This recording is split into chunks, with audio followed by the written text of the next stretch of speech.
Thank you very much, Mr. Chairman.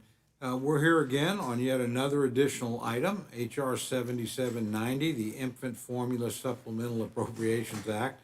As with every crisis Democrats are trying to respond to this week, this bill is yet another case of creating the appearance of responding without actually doing anything.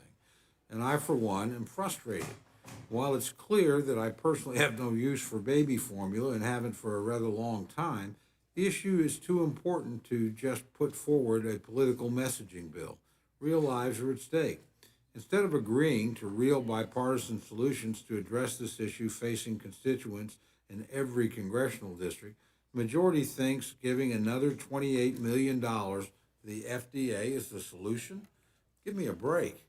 For the last 3 months, the United States has slowly fallen into the grips of an infant formula supply crisis.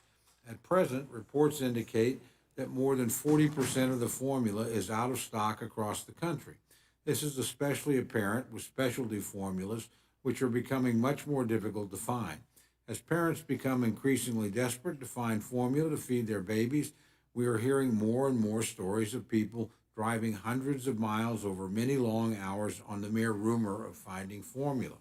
And yesterday, Health and Human Services Secretary Becerra stated in an interview on CNN that he's been aware of this crisis beginning last year.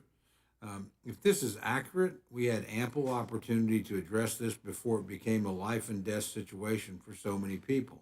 Unfortunately, the bill the majority is now proposing will do nothing to address this crisis and will do nothing to provide support to parents and get them the formula their babies need. Instead, the bill provides a $28 million check to the FDA with no offsets. That's it.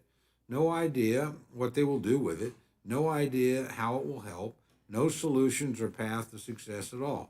Just millions of more to the FDA just 2 months after they already received a $102 million budget increase in the FY22 appropriations bill.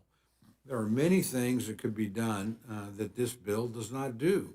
The bill does not force the FDA to develop a plan to address the shortage. It does not take into account excess stocks of formula at federal agencies that could be redirected to American households immediately. It does not mandate funds be used to rush formula to where they're needed the most, and it does not redirect unspent dollars that are no longer needed elsewhere toward providing a real solution to this crisis.